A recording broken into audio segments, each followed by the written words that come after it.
Bismillahi raxmaani raxiim. Dhammaan dadka ku xiran page-kayga ama media soo dhawaada mar kale. Aad baan kaga mahadcelinaynaa sidaad ugu xirantiin page-kiina dhammaan ardada iyo dhammaan daawadayaasha qiimaha leh waa salaamaya. Ugu horreyn way ka cudur daaranayaan week iyo 2 week waxaan qiyaasay in casharada gaab uu soo kala dhex galay yaraa caqabadaha waxaan maleynayaa ardada telegram ku jirtana waa usoo sheegay. Soo dhawaada maanta waa cashar kale runtii aad qiimo u badan waxaan kasoo sheekeynaynaa kusoo dhex jirnay social media digital marketing waxaan ku jirnay qaybta social media waxaan kasoo hadalnay Facebook waxaan aragnay sida Facebook page loo sameeyo iyo sida Facebook xayeysiin loo sameeyo maanta waxaan ka sheekeyn doonaa cashar kale aad muhiim u ah dad badan oo Soomaaliyeed waxay la kulmeen runtii caqabad aad u adag oo la xiriirta yacni xayeysiimaha Facebook lagu sameeyo oo ah in qofkii Facebook uusan waxba ku xayeysiin karin ama xayeysiintii guud markuu hal laba ama saddex sameeyey inuu iska xiray xayeysiintii sida qofkan macmiilka kale ku dhacday oo ah inuusan waxba xayeysiin karin maantay waxaan ka hadli doonaa 3 qodob. Kow sida looga hortago si horta akoonkaaga aan lagaga xayiri lahayn waa qodob. 2 ruleska la ilaaliyo. 3 sida haddii la xayiro akoonkaaga dib ugu soo ceshan lahayd. Intaanan u guda gelin waxaan ka codsanaya marka koowaad inaad channelka subscribe saartaan casharka aad share garaysaan wixii su'aalo dheeri ah qabtaan YouTube channel kusoo biirtaan maxaan ku rahaa Telegram channelkayaga sidoo kale ilaawanin inaad like saartaan Facebook page-kayaga waa noo muhiim dhammaan casharadan share garaysaan sidoo kale wixii su'aal gooni ah qaba xitaa WhatsApp-ka ayaan intaan ka maqnaa lambarkayga goonida WhatsApp-kan kusoo qoran qaybta commentiga ha nagala soo xiriiraan soo dhawaada ugu horreyn haddii aad isku aragtid waan soo sheegnay markii ugu horreysay haddaad rabtid inaad xayeysiin samaysid maxaan qori jirnay Facebook/ads manager soo ma jeedaan/ads manager haddii inta maalin adoo iska jooga xayeysiin aad samaysay kadib marka page-kaaga saa usoo gashay oo cilada tan kuu soo saaray ah in akoonkaagii la xayiray runtii akoonkaaga on risk buu ku jiraa xaalad adag buu ku jiraa waxaa u baahan tahay sida ugu immediate garaysan aad u raacid shuruucda Facebooka isla markaatana aad dib usoo furatid akoonkaaga ugu horreyn Facebook wuxuu leeyahay shuruuc caalami ah oo must ay tahay in la ilaaliyo qof kasta oo doonaya inuu Facebook isticmaalo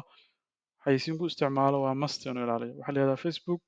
ad policy ilaa 12 qodob bay ka kooban tahay wax sahlan maaha 12 qodob qofka waxaa la rabaa inuu si aada uga weliba uga taxadaro waxaan kasoo hadlaynaa 12 qodob linkigooda groupkan kugu soo diraya qofkii u baahan si detail ah inuu akhristo laakiin 3 qodob oo ugu muhiimsan baan rabaa inaan ka sheekeeyo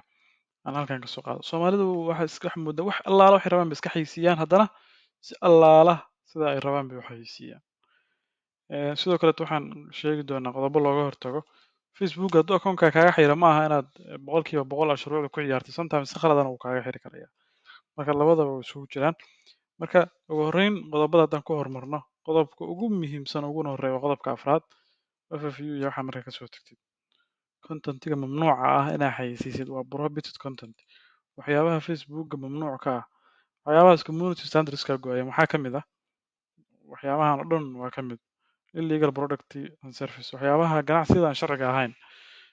ganacsiyada aan sharciga ahayn dhammaantood inaad xayeysiisid waa khalad productska serviceka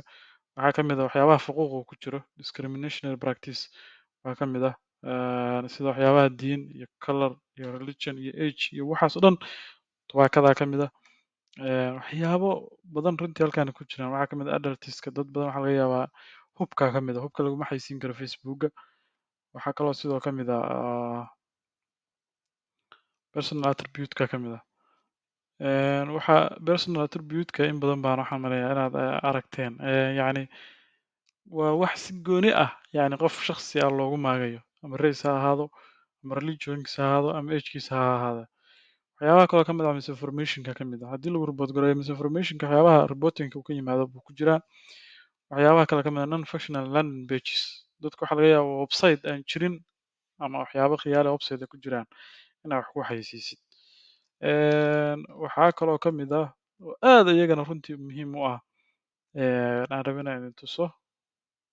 low quality perfect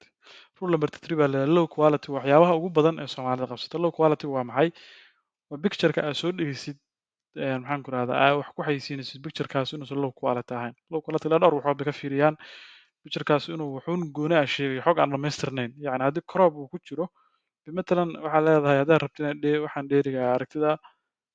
fadlan yacni crop hadduu ku jiro, haddii xog aan dhammaystirnayn ay ku jirto oo qeyb la qariyay xogtii,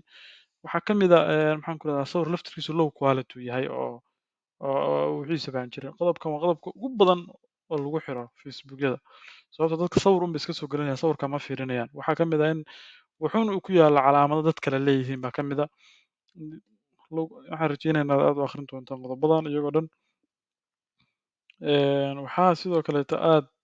iyagana runtii aan rabaa inaan idin sheego prohibited content bay ahaayeen kuwan waa restricted content-iga. Qeyb waxyaabo la ogol yahay laakiin aan la wada xadidin. Iyagana aad bay muhiim u tahay inaad akhrisaan baan rajeynaya labada qodob. Qodobka saddexaad aan rabo inaan isna ka hadlo waa qodobka health-ga, caafimaadka waxyaabaha la xiriiro. Dadka Soomaalida wuxuun baa laga yaabaa isbitaalada iyo farmashiyada inay iska soo geliyaan waxyaabaha mamnuuc tahay in la xayeysiiyo baa jira. Health information-ka oo kaleeto waa mamnuuc in la xayeysiiyo qofka xogtiisana ka ganacsatid oo maxaan ku rahdaa treatment-tigii medical condition-kii wixii dhan inaad ka ganacsatid inaad xayeysiin ahaan u isticmaashid waa khalad weyn. Waxaa sidoo kaleeto ka mid ah waxyaabaha aadka Soomaalidu ay ugu badan tahay waxaa ka mid ah after iyo before iyaguna mamnuuc bay ka yihiin Facebooka laguma xayeysiin karo. Haddaad gym-er tahay oo after and before aad soo dhigtid waa khalad. Waxaa kaloo ka mid ah caafimaadka marka la joogo, caafimaadka ka mid tahay gym-ka marka la joogo Facebooka. Waxaa kaloo ka mid ah inaad soo dhigtid maxaan ku rahdaa wuxuun guarantee ah inaad samaysid inaad tiraahdo waxaasaan ballan qaadanaa. Facebook ma ogola. Luqad kastoo Facebookana translate buu ku sameeyaa. Haddii marka koowaad uu dhaafo marka labaad ma dhaafay. Waxa ugu horreeya aan soo ilaaway wuxuu ahaa review wax la yiraahdo. Facebooka marka xayeysiinta la sameeyo review buu qaataa. Review-ga marka koowaad xayeysiintu fiiriyaa kadibna si guud buu landing page-ka. Yacni juhdiga uu Facebooku algorithm-ka Facebook ay ku fiiriso ad-kaaga iyo suu u dhisan yahay waxa qorto waxa ka badan landing page-kaaga inta ku fiiriso. Landing page waa qof kasta website leh website-kaas raba inuu dad u helo ama dad u booqdo ama badeeco halkaa ku iibiyo. Ad-ka laftirkiisana that's why sometimes xayeysiintaada marka ugu horreysa ay more than 10 hours u qaadato in la publish gareeyo. Review-ga waqtiga ugu badan buu qaataa. Waxyaabaha kaloo aan rabo inaan ka hadlo waxa waaye isna qodobka tobnaad aan u maleynayo inuu ahaa brand-iga. Yacni dad badan waxaa arkaysaa xayeysiinaya matalan mobile ama shay baa rabtaa inaad xayeysiisid. Waxaa rabtaa inaad xayeysiiso iPhone oo kaleeto calaamadda Apple baa ku jirta. Adigana Apple ma lihid. Maxaad samaynaysaa? Facebook waa khasab waa lagaa xirayaa Facebooka. Hadda marka koowaad lagaa xiray marka labaad baa lagaa xirayaa. Waxaa ka mid ah dadka tirahdid inaad WhatsApp-ka dadka contact us meesha ay ku qoran tahay inaad WhatsApp-ka loogadiisa soo gashatid iconkiisa adoo isticmaalaya bahasha. Iyadana waa khalad weyn oo runtii Facebook oo dadka uu kaga xiro. Sababta wuxuu dareemayaa inaad samaynaysid misleading waxaadan lahayn inaad ka ganacsanaysid. Runtii qodobadan aad bay u adag yihiin dhammaantood waa waxyaabaha ugu badan Facebooka Soomaalida inta badan caqabadaha ay wajahay oo looga xiro. Facebook wuxuu u qaybsamaa saddex qaybood. Sorry wuxuu u qaybsamaa saddex qaybood buu u qaybsamaa. Saddexda qaybood waxay kala yihiin in lagaa xiro Facebookkaaga waa qodob, in sidoo kale lagaa xiro website-kaaga iyadana waa qodob, in lagaa xiro waxa la yiraahdo business manager. Business manager waa gaari doonaa oo mar dhan baan ka sheekeyn doonaa. Waana app-ka ugu muhiimsan oo Facebook uu leeyahay xagga marka la joogo business manager. Business manager in lagaa xiro iyadana waa qodob. Waxa ugu daran saddexdaas waa in account-gaaga shakhsiga ah lagaa xiro. Website-kaaga waa lagaa xiri karaa, Facebook-gaagana waa lagaa xiri karaa, business manager-kana waa lagaa xiri. Waxa ugu adag waa business manager-ka waxa ku xigana waa account-iga. Laba business manager-ka dib baan u dhiganaynaa, laba haddaan ka sheekeyn doonaa. Facebook-gaaga matalan shakhsiga ah hadda xayeysiintan oo kaleeto qofkan ka xiran tahay waxaa xiran waa maxay si aad u aragtid markuu saa ku dhaho si detail leh. Waxaa u baahan tahay waxa xiran waa maxay ma page-keygii baa xiran ma waxaa xiran okay waa kan hadda waxaa xiran waa Facebook account-igii gabadha tan baa xiran Facebook-goodu ka xiran yahay soo ma jeedaan restricted buu ka yahay ama page kasta ha ahaado ama 10 page ha ahaado wax lagu xayeysiin karo oo page-ka Farxiyo Maxamed Facebook-geeda ma jiro sababtoo ah waa maxay waxay samaysay waxa lagu eedeynaya waa maxay when it is unusual activity qodobkan ayadana waa ka tegey Soomaalida inta badan waxaa badan inay tiraahdo haddii rabto inaad xayeysiin samayso qof ay u dirsato haddii aniga shakhsigana Cabdullaahi aan rabaa inaan xayeysiin idiin sameeyo matalan qof kaleeto oo qofka Facebook login-kiisa iyo password-kiisa uu soo yeeray aan kombiyuutarka ka galo qofkaasna kombiyuutarkiisa kaga jiro kombiyuutarka ka galo unusual activity rule la yiraahdo baa jira isna oo ah waxaa ka mid ah in isku number lala isticmaalo oo qofka Facebook numberka kugu safgaraysan ku isticmaashid in qof kale oo isna verification ahaan u gashado iyadana waxyaabaha lagaga xiray ka mid tahay soomaalida waxyaabaha aadka ugu badan oo lagaga xiro dadka waxaa iyadana ka mid ah misleading informationka waxyaabaha soo gala waxaa ka mid ah qofka inuusan lahayn verification ma geli doonaaye marka hadda waxaa xiran gabadhan accountigeeda sidoo kaleeto haddaad rabtid account issue inaad hal mar aragtid akoonkaaga unbaa xiran laakiin pagekaaga ma xiran laakiin hadduu pageka xiran yahay pagkan mid ka mid ah ilaa laba page baa qofkan hoos taga labadan page mid ka mid ah hadduu xirnaan lahaa waxaa dhici lahayd in maxaan ku rahda uu kuu sheego pagekaasaa xiran matalan page hebel baa xiran marka taasna iyadana midaas weeye waxa ugu muhiimsan uguna adag waxa maxay qofku inuu qaato waxa la yiraahdo appeal marka lagaa xiro facebookkaaga waxaa kasoo sheekeynay qodobadaas waa muhiim inaad tixgeliso si aan lagaaga xirin waxaa dhacday in lagaa xiro akoonkaaga waxaa lagaa rabaa qodobka koowaad inaad appeal ka qaadatid oo aad tiraahdid marka halkaas soo gashid aad tiraahdid request waxa ugu horreeya ku weydiinayo waa inaad verificate garaysid xogtan yaro waa soo dhaafay xog baa ka horreysay inaad verificate garaysid maxaan ku irahdayeto ciwaankaaga number kow waa maxay sidee u verificate garayn kartaa akoonkaaga in badan maqla soomaalidu waxay u isticmaashaa facebook hadday rabto inay xaysiin samaysa facebook cusub bay samaysataa pagekay ku xirtaa xaysiintii bay ka heysaa that's prohibited facebook aad buu uga shakinaya facebook kasta oo cusub oo page cusub lagu soo xiray oo xaysiin cusub lagu xiray waxay u badan tahay xaysiinta koowaad markuu kiciyo tan labaad inuu kaa xiro sidaas daraaddeed mar walba waxaa u isticmaashaan xaysiinta facebookiina caadiga pagekiina facebookina shakhsiga waliba facebookyada hal sano iyo wixii ka badan jira si usual u shaqeynaya aad buu fiican yahay waxaa laga yaabaa soon verification ku weydiin waqti kuu shaqeeyo laakiin haddii page cusub facebook cusub ay samaysatid kow waxaa lagaa rabaa in profilekaaga adigu aad saaratid si shakhsi ah hadda profilkan I think calanka soomaaliya u saaran qofkan farxiyo calanka soomaaliya u saaran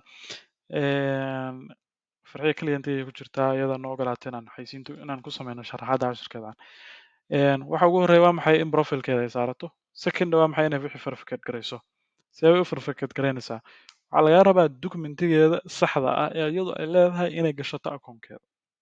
documentigu waa waa waa wax caan oo qof walba uu garanayo documentiga laga rabo waa wax saddex documenti mid unbaa lagaa rabaa waa license official ID document we need a photo for your official ID official ID-ga inta badan waa baasaboorka ID-giisa driver license-ga ama baasaboorkii iyo sidoo kaleeto wax kaleeto identificational document ah anigu inta arkayay soomaalida ID kaara badan waa ku dayay statekan jooga puntland ID kaarkeeda mar waa ku dayay xitaa igama aqbalin laakiin wax kaliya uu aqbalayo waa maxay waa baasaboorka soomaaliga ah iyo official ID-ga soomaaliga ah labadaas oo kale aad buu aqbalaya waana muhiim sidoo kaleeto waxaa jirta documenti kaleeto oo la qori karo oo writing ah oo sida documentiga dhalashada iyo wax lamida haddii loogooyin waxaas ku yaalaan iyadana runtii intaa markay u geliso abroad continue baa leedahay hadduu kusoo aqbala asaga email kuu soo diray haddii kaleetana dib buu kuu soo celinaya haddii ay dhacdo in uu facebook dib kuugu soo celiyo cashar gooni ah baan ku sharixi doonaa insha allah iyadana waxaa lagaa rabaa inaad shirkadda facebook la xiriidid shirkadda facebook inaad toos ula xiriirid oo message ugu qorid oo u sharaxdid inaad facebookgaagii u baahan tahay casharka maanta intaas baan kusoo koobaynaa yara waqti baan waxaan qiyaasanaa maqnayn laakiin insha allah hadda dib baan usoo laabanay casharkan waxay igu kallifin inaan soo sharaxo dad badan oo waxay la soo xiriirayay uu ka xirmay bahalkii waxaa muhiima kow inaan qodobadaas tixgelisid inaan facebookkaaga lagaa xirin labo inaad ogaatid wax kaa xiran ma pagekaagii waa mise facebookgii mise waa business managerkii saddex maxaa samaynaysaa haddii uu kaaga xiran yahay iyo sidoo kaleeto sidee uga hortagi kartaa inaan lagaa xirin inaad official facebookkaaga isticmaashid in maxaan ku rahdaa aa heshid maxaan ku rahdaa aa heshid si sax ah yani profilekaaga iyo coverkaaga saxda wax fiigaada ku qoran page si fig loo isticmaalo facebook isaga kaa badiya wax kan algorithmkiisa isaga kaa badiya isaga og inta jeer la isticmaalay xaysiinta ma facebook waxyaabaha la xiriira waxyaabaha aadka ugu loogu baaritaanka fudud yahay weeye marka soo dhawaada ha ilaawinin inaad channelka subscribe saartaan casharada iyadana aad ku taxnaataan insha allah khamiista cashirka soo socda waxaan kaga hadli doonaa instagram waa mid kamid a kuwa loogu jecel yahay isticmaalkooda xaysiinta page baan samayn doonaa kadibna sida caadiga xaysiin baan ku xiri doonaa kadibna optimizationkiisaan ka hadli doonaa. Aad baa umahadsantihiin. Waxaan kaloo rabaa inaan xasuusiyo Facebook waa waxa ugu guda ballaaran ee wax lagu xayeysiiyo. Intaa oo option buu ka kooban yahay kama aanan tegin. Cashar goonidiisa ah baa loo geli doonaa markii ay dhammaato overview-gan guud. Insha Allah waa idinla soo socodsiin doonaa. Waxaa muhiim ah laakiin wixii basic in laga fahmo. Hadda waxaan soo baranay page loo sameeyo coverkiisa iyo profile-kiisa. Secondly waxaan soo baranay si xayeysiin loo sameeyo. Ugu dambeyntiina waxaan soo baranay sidii aan lagaaga xiri lahayn Facebook-gaaga. Waxaan u gudbi doonaa Instagram-ka. Maalin wacan.